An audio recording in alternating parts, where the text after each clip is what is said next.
Before we go into this lesson, Kal Hala Yahweh, Bahasham Yahweh Shai, Bahasham Rakakadash. We give double honors to the apostles and prophets and elders of GMS Camp, and us Great Millstone. And this lesson today, as I promised, dealing with the defensive system, I'm going to give you a proper rundown of it, dealing with the parts and dealing with the functions of certain areas of the defensive system, like the spleen and the thymus, right? The main functions of them, because you would see how important they are. Now, we know the defensive system is a major part of the immune system, to be exact, right? Okay, message. So, anyways, so with that being said, let me get into the lesson, right? I'm gonna put this down because I access some information. I'm gonna get the chart. Instead of using my own understanding, which I can, I will get the chart, right? So this is what it looks like, right? And the lymphatic system is made up of lymph nodes, nodes, glands, as we know, ducts, the spleen, and the thymus, right? The thymus gland. So let me go through this. Oh shucks, let me press it. Sorry about that. And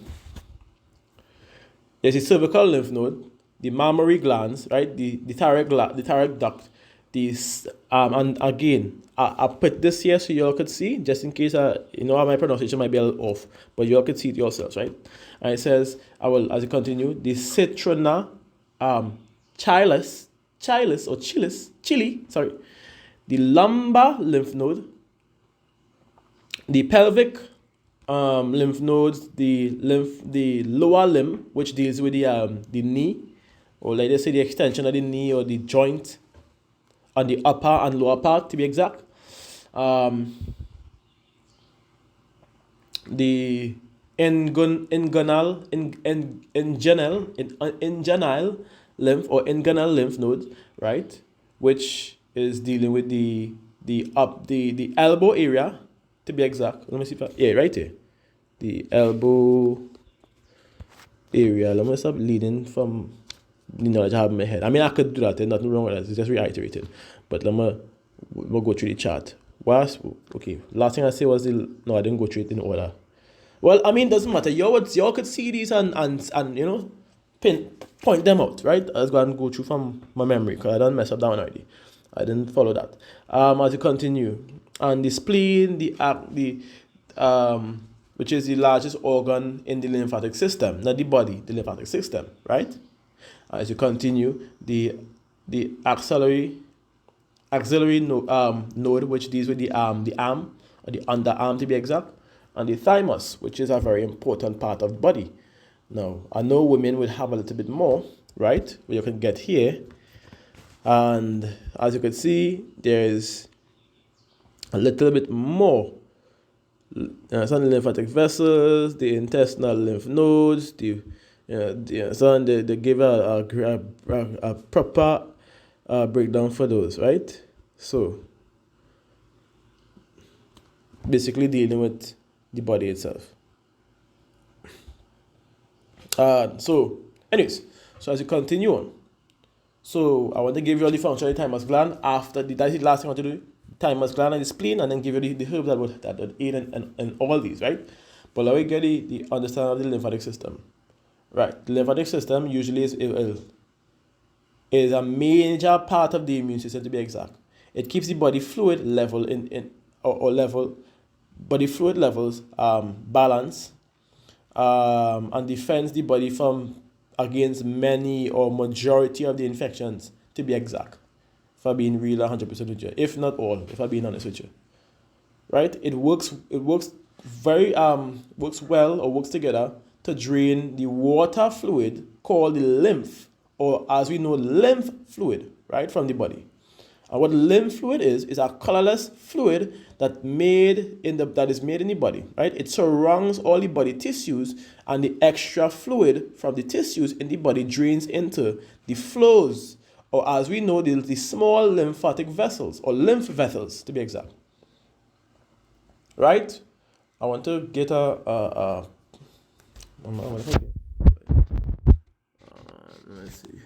me see.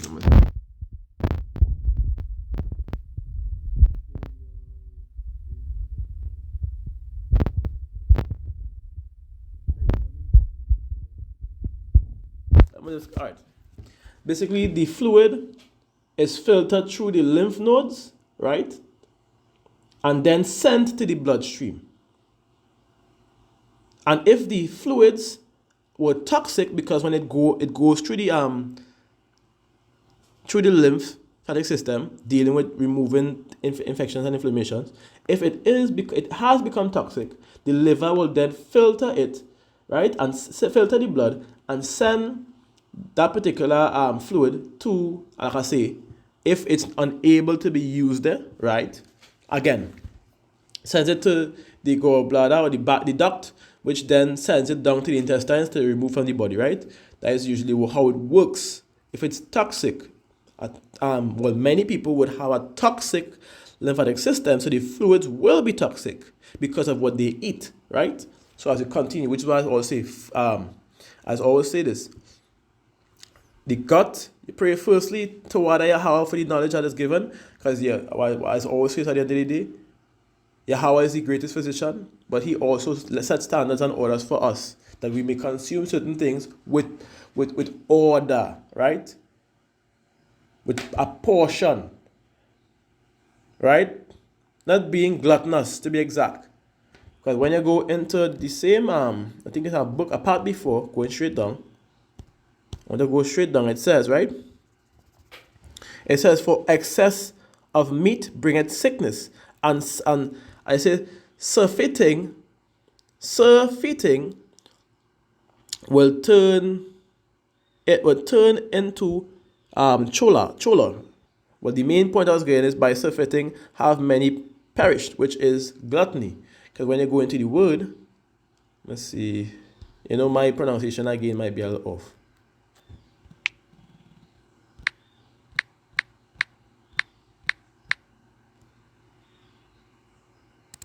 Let's put the ing. Meaning, if I could just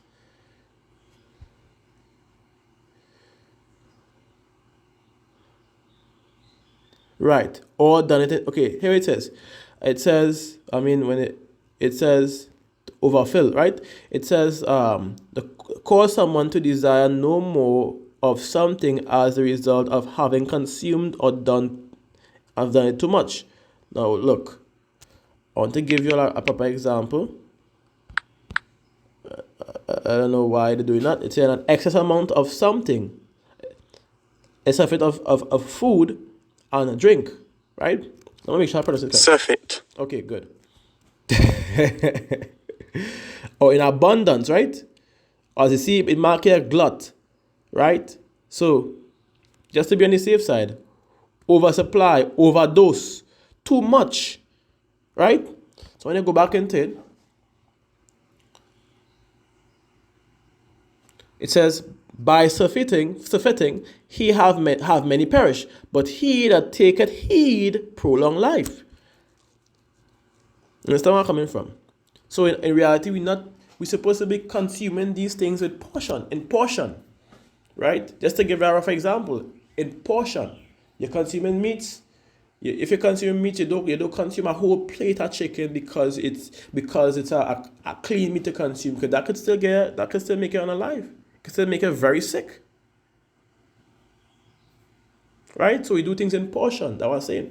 So with the cleans now, you can balance them out. We would need more greens and more natural alkalinity to balance out the acidity.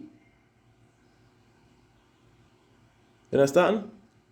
That's what I say in the last video, putting things, ginger, what do you feel ginger does? Ginger increases, or it increases alkalinity in anything.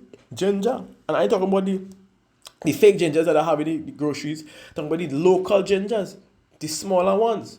Very hot like pepper. Hot like actual pepper. That is ginger I'm talking about. It increases the alkalinity in anything you add. You add it with turmeric, it increases the alkalinity in turmeric. You add it with anything that is acidic, it increases the pH level, the pH balance to be exact.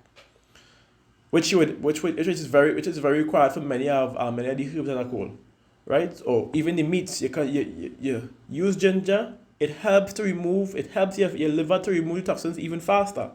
it makes the lymphatic system more of a ease to work around the meats, the liver slacker, to work around the meats, meaning while filtering, it will take an easier, faster process to filter it out of the body, preventing damage to your body. So let me continue with the lesson. I didn't want to stray too much, right? It said, and dealing with the spleen now, which are going back into the chart. I want to show you this. If I remove it right here, come back out.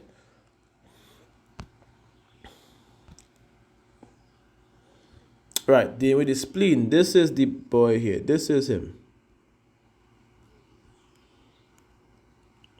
What if I want to get a spleen chart? Spleen.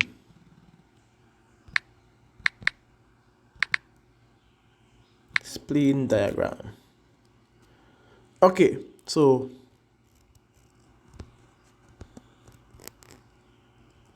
whatever, go to that. Go back in, press. Why did I do? It not gave me an opportunity to come back. Okay, spleen diagram. I just press it, I'm gonna bring it up again. Right, so this is the spleen diagram. And the spleen controls the level of white blood cells, red blood cells, and platelets in the body. Right? So what the spleen, what it does, it screens, it screens the blood cells and remove old and damaged red blood cells. I want you to hear it again, and remove the old and damaged red blood cells. Now, if your spleen isn't functioning properly, what do you feel going to happen? It will begin to remove the healthy blood cells as well. Which is very bad, because guess what? That would make you sick. Removing of your blood cells is not a good thing. It could lead to you being unalive, to be exact. So as you continue on, I want to give you a rough thing I want to get dealing with the thymus gland, right? And the thymus, right, it is a very important part of the immune system, because it is responsible for the production and maturity of immune cells. And when I say maturity, actually, let me finish. I'll go into this. Including small lymphocytes that protects the body against foreign antigens. Now, this is what I want to go into, dealing with maturity. Thymus, right, sources the cells that is in the lymphoid tissues and supports their maturity and proper functions. Now, giving an example, the thymus gland, or I say duct if you want to call it, what it does, it strengthens the cells from the marrow, changing them into the T cells. Now, when you look up T cells, I want to get that for you because it's a very important part. That's what I'm saying. T cells.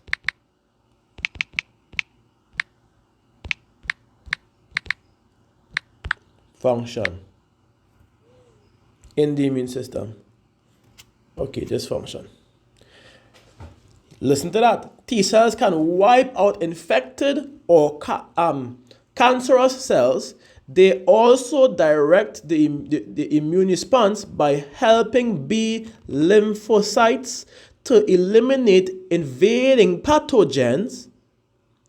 As we see, B cells, well, we deal with T cells, but B cells create antibodies, right? So B cells, so the B lymphocyte, also called the B cells, create a type of protein called an antibody, right?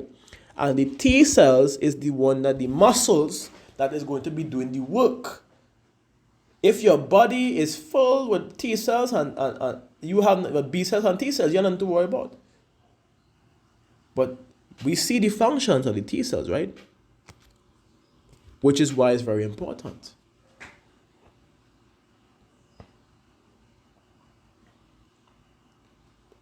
So, with that being said, in order for it to strengthen the thymus gland, you have to have a series of a few things. Well, I will just list the main four for y'all because I mean it'll be easy for you all to get to strengthen the thymus gland.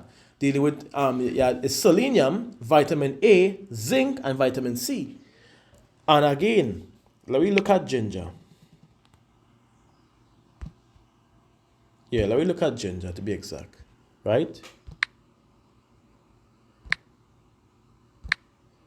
Herbopathy. If it is what it is. Alright. Ginger, deal with the ginger root, eh? We don't deal with, we don't mind the plant, but we go with the root. Ginger root. Not a dried. I see ginger raw, so ginger root. If you all want it dry, I guess no problem. I'll look at that too. But the ginger root. What you see in there? Zinc, selenium, this thing blocking it, whatever. A and C. You see how good that is, right? I'll show you it again. Zinc, selenium, A and C. Why this thing, whatever. And it have, of course, multiple others, as you can see, right? But the reason I'm showing you all that, that's how good ginger is by itself. For those who don't want to believe, try it yourself. It's there. It's a product. It's a plant. It's a root. It's there. Try it yourselves. Don't listen to me. Try it yourself and see the results, right? So now, from this understanding, that is how easy it is for you to strengthen your thymus glands. Fruits, veggies, nuts. When I say nuts, I don't mean all nuts. The same amount that we listed yesterday concerning the liver. These things will help. Anything that helps your liver and your kidney, anything that restores your liver and your kidney and your gut would help your lymphatic system to drain and to strengthen the thymus glands as well. Right? So now let me go into a few herbs that assist in the lymphatic system to help drain, and then I'll go more into it with other things. So firstly, dealing with the yellow duck, like we mentioned yesterday, yellow duck is a very important part of the lymphatic system. Because lymphatic system is a drainage system that removes certain waste and certain things through the lymph fluids, to be exact, right? Now, when you think about it, having something that could clean the lymphatic system itself is a major plus, because then you would be easing up the lymphatic system of doing its work for a little bit, giving it some rest. Not rest as in full rest, but rest of doing majority of the work, to be exact. So when you go into it, it says, yellow duck, right? Antioxidant, antimicrobial, antibacterial, anti-inflammatory. See? Analgesics, right? The list goes on. As you see, yellow duck stimulates bile production, right? Aiding in the digestion of fats and stimulate bowel movements to clear the digestive tract. So like here. Yellow duck has been used in traditional medicines as a blood purifier, a liver and gallbladder cleanse, and to clean the lymphatic system. So you see, now when I go further, it says, when you go into the red clover now, dealing with the lymphatic system, watch this, another thing, and you see the lymph fluid waste, exactly my point. So as you go into it, the red clover, it says, red clover, right, is used for estrogen properties to relieve menopausal symptoms, right? Red clover is a blood purifier and is used to break up calcification in soft tissues and to clean the lymphatic system of lymph fluid waste. So, as you go further, the hydrangea for a purpose. Why? Watch this. The hydrangea is used for its hydrogen right, compounds which dissolves calcium deposits in soft tissues, which is what we know as calcification as well, a form of calcification to be exact. Here it says it has been used traditionally to treat blood and kidney disease, to dissolve kidney stones, and to clean up lymphatic system. So we see two herbs here that does this exact same thing for the lymphatic system, aside from the gall, right? Aside from the gall, the yellow duck, sorry. Come on, man. I really had to take this off. Sorry, I'm not going through that nonsense today. As you continue, right? And like I said, to clean the lymphatic system, right? And also give another name, right? Which is, I guess, is that the name of it? I ain't seen the name on the top part here. Okay. It says Changshen is used in the Chinese medicines for its fibrogen compounds to treat the autoimmune disease. Well, I never hear hydrangea root name that before. But if that is, then it's very good as well. Then we do with hops. Why? Because hops, as we see, breaks up inflammation, which we just give our understanding of it. What do the lymphatic system do? Removes what?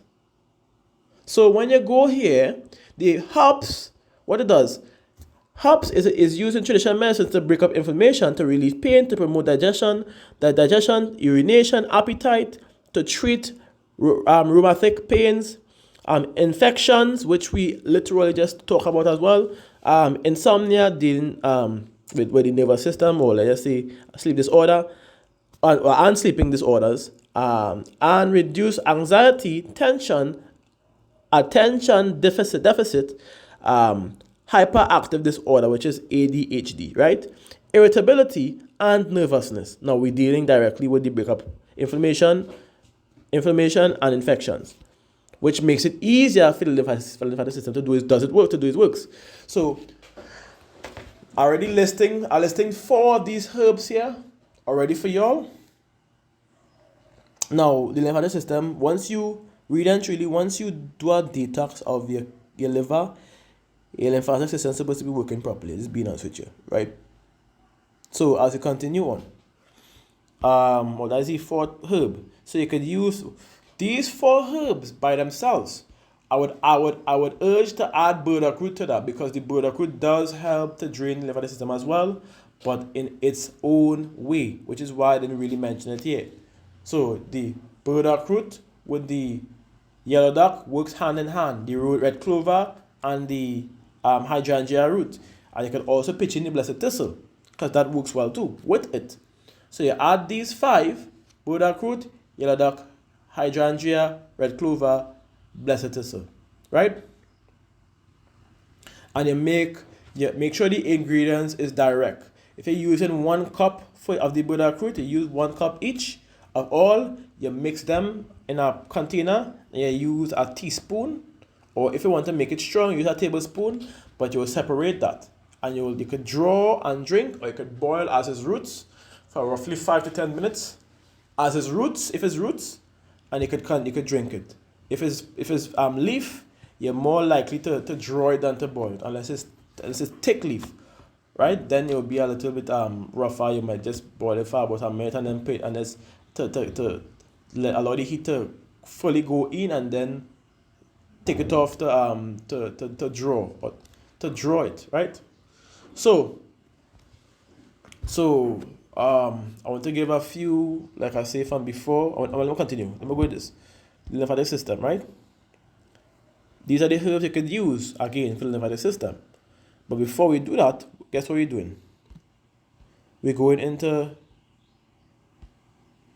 I think I had it before. I'm going to go up. We're going into this first. Before we do that, let me do the detox. Let you do the liver, gallbladder, and spleen detox first. You do that. So you take about lymphatic system is not hard to clean, it's being honest with you. You take about a month, or let's say a month of this, the in and out, how they do the liver. But you take a month, you're not doing it in and out. You take a month cleanse of this. You take about 2 weeks off, and then you go directly into the